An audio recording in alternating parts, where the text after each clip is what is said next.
Hello everyone, welcome to my channel. I am Sneha Sharma.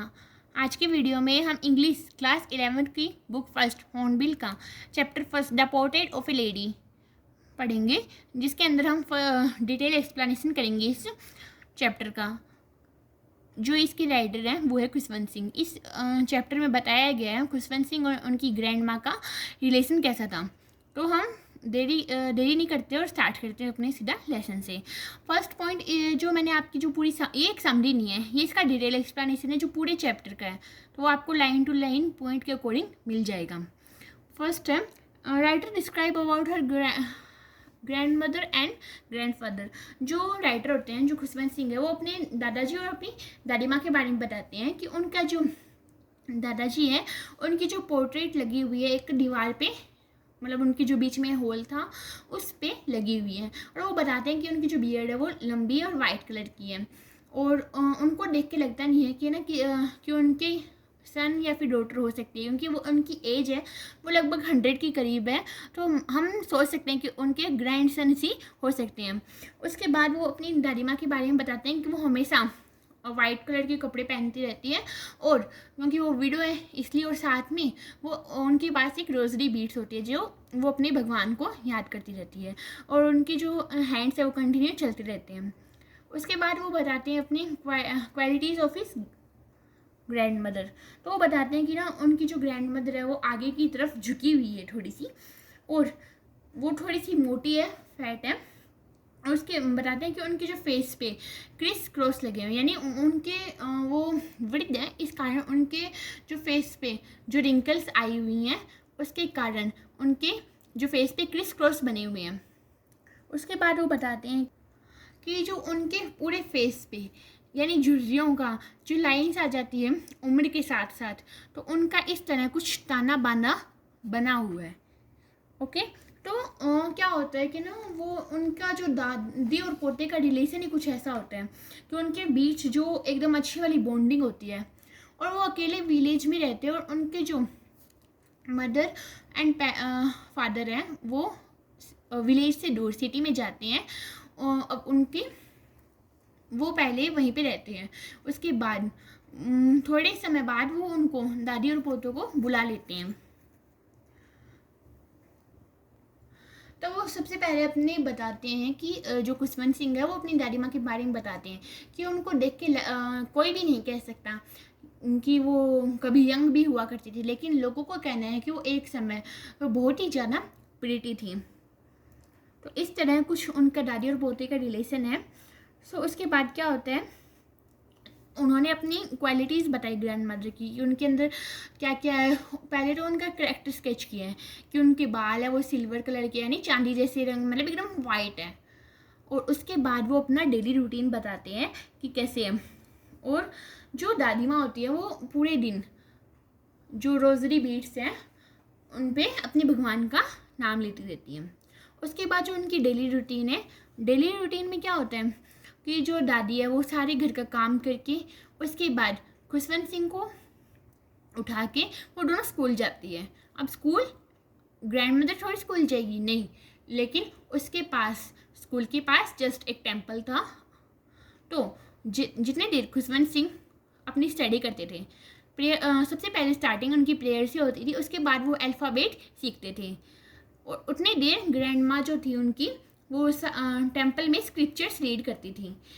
फिर उनके बाद क्या हुआ, वो जो आती थी स्कूल से खुशवंत सिंह और उनकी दादी टेम्पल से, तो जस्ट गेट टेम्पल का जो गेट होता है उसके पास कुछ डॉगीज थे, उनको वो क्या देती थी, stale chapatis. Stale chapatis mean क्या होता है, स्टेल चपातीज मीन्स होता है ठंडी रोटी। ठंडी रोटी ही वो अपने ब्रेकफास्ट में खाते थे और अपने साथ लेके आते थे कुछ डॉगीज़ के लिए।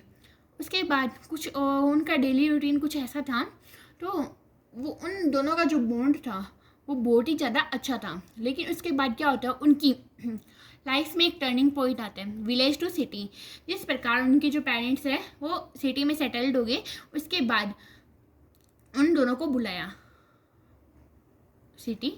उसके बाद जो खुशवंत सिंह को इंग्लिश स्कूल में डाला गया, क्योंकि इतने दिन तो विलेज के किसी हिंदी मीडियम स्कूल में पढ़ते थे, जहाँ पे वो कुछ आध्यात्मिक बातें भी सीखते थे। लेकिन जैसे ही वो इंग्लिश मीडियम स्कूल में गए, वहाँ पे उनकी जो दादी माँ थी वो थोड़ी बुजुर्ग थी। तो क्या होता है कि ना, स्टार्टिंग में वो जो विलेज वाले हाउस रहते हैं, तो वो दादी माँ उनकी सारी स्टेशनरी का काम भी करती है। यानी कि जो उसकी जो पहले क्या होता था, छोटे बच्चे स्लेट लेके जाते थे, तो उसको साफ़ करके देना, उसके साथ इंक पॉइंट रखना, तो सब ये दादी माँ करती थी। लेकिन जैसे वो इंग्लिश स्कूल में आए, तो दादी माँ और उसका जो साथ का बॉन्ड था वो धीरे धीरे दूर होता गया, क्योंकि वो दादी माँ को थोड़ा कम अच्छा लगता था इंग्लिश स्कूल। लेकिन खुशवंत सिंह को सिटी में इंग्लिश स्कूल में डाला गया, तो उनका थोड़ा सा बॉन्ड थोड़ा दूर होता गया। लेकिन वो एक ही कमरे में रहते थे, क्योंकि एक ही रूम में रहने से कि उनका थोड़ा बहुत बॉन्ड जो था वो भी पूरी तरह टूटा नहीं था। तो इंग्लिश मीडियम स्कूल में वो डांस, सिंगिंग सब कुछ होता था। लेकिन इस बात ये भी दादी माँ को अच्छा नहीं लगता था, क्योंकि वो कुछ पुराने ख्यालात के थे, इसलिए उनको थोड़ा कम अच्छा लगता था। कि वो सोचते थे जो डांस और सिंगिंग है वो थोड़ी निम्न जाति का है, ये हम जैसे लोगों का नहीं है। पर आज की कल्चर में तो कुछ अलग ही है, और ये सही भी है। तब वो लेकिन दादी माँ कुछ बोलती भी नहीं थी इस बारे में कि डांस क्यों सिखाया जा रहा है। लेकिन वो हमेशा चुप रहती थी और अपनी रोजरी बीट से अपने भगवान को याद करती रहती थी। उसके बाद क्या हुआ, नेक्स्ट टर्निंग पॉइंट हुआ कि जब जो राइटर थे वो यूनिवर्सिटी गए। यानी यूनिवर्सिटी जाने के बाद तो उनका जो साथ का बॉन्ड था वो धीरे धीरे और दूर होता गया। कि जब वो बड़े हो गए खुशवंत सिंह, तो उनको सेपरेट रूम दिया गया उनके रहने के लिए। क्योंकि यदि दो व्यक्ति एक ही कमरे में रहते हैं तो उनके जो सामना होता है एकदम, उनके जो चेहरे होते हैं वो एकदम फेस टू फेस होते हैं, तो वो कुछ बात तो कर सकते हैं। लेकिन जिस तरह पहले भी दादी माँ कुछ नहीं बोलती थी, तो दादी माँ अब भी कुछ नहीं बोली कि इसे सेपरेट रूम क्यों दिया गया। नेक्स्ट जो टर्निंग पॉइंट आता है कि ना, उनको स्टडी के लिए बाहर भेजा गया, अब्रॉड भेजा गया अपनी स्टडी को कंटिन्यू करने के लिए। मैं लगभग 5 ईयर अब्रॉड ही रहे। उसके बाद जो दादी माँ थी उनको रेलवे स्टेशन छोड़ने आई थी। तो वो जानती थी कि जो मैं इतनी बुजुर्ग हो चुकी हूँ कि मेरा निकटतम समय कभी भी आ सकता है। लेकिन उन्होंने जो अपनी होप थी ना, उनकी अंदर जो आशा थी, तो उसको उन्होंने निराशा में नहीं बदला। लेकिन खुशवंत सिंह को इस बारे में अभी भी चिंता थी। तो उसके बाद वो जैसे अब्रॉड जाके वापस आते हैं 5 साल बाद अपनी स्टडी को कंप्लीट करके, तो सब लोग बहुत ही ज़्यादा खुश होते हैं कि जिस तरह पहले रेलवे स्टेशन पे उन्होंने उनके फोरहेड पे किस किया था, तो वो अलग से कुछ फीलिंग थी। उनके मन में कुछ डर भी था, खुशवंत सिंह के मन में, कि 5 साल बाद अगर इन्हें कुछ हो गया तो। फिर 5 साल बाद वो वापस आए, तो उन्होंने दादी माँ को जैसा उनका डर था वैसा कुछ नहीं हुआ। तो दादी माँ ने उन्हें एकदम कस के गले लगाया। उसके बाद जैसे कि दादी माँ हमेशा उनकी जो डेली, जैसे सिटी में आए उनके बाद उनका रूटीन ही चेंज हो गया। वो रोजरी बीट्स तो अपने भगवान का नाम तो लेती थी, उसके साथ साथ उन्होंने वरांडा में कुछ चिड़िया उसको चपातीस भी देना स्टार्ट कर दिया था। लेकिन जिस दिन वो आए तो उन्होंने ऐसा कुछ नहीं किया।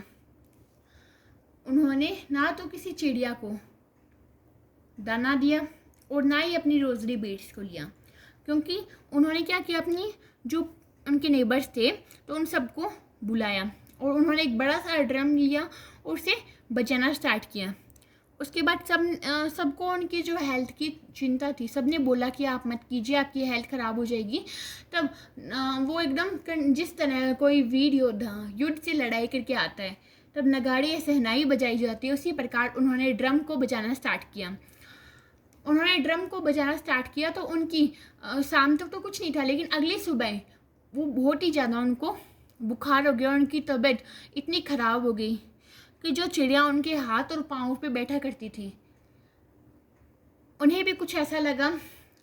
तब सबने देखा कि उनका निकटतम समय आ गया, और उन दादी माँ को भी लगा कि हाँ, आज मेरा निकटतम समय आ गया है। तब सभी जो घर वाले थे उन्होंने बोला कि हमारे पास बैठो, हमसे बातें करो। लेकिन उन्होंने कुछ नहीं किया ऐसा। उन्होंने बोला कि मेरी रोजरी बीट्स ला दो।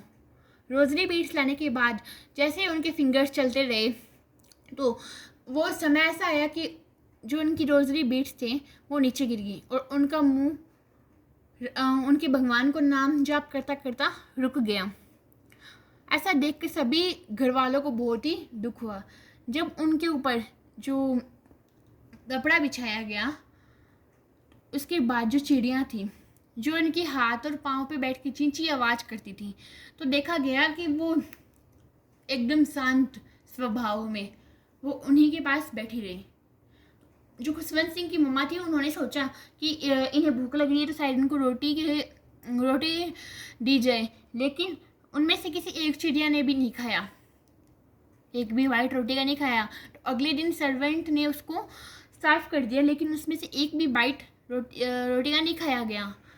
तो इससे हमें ये पता चलता है कि ना जो एनिमल्स होते हैं, बर्ड्स होते हैं, उनमें भी ना अलग ही प्रेम भाव होता है कि वो सारे इमोशन समझ सकती है।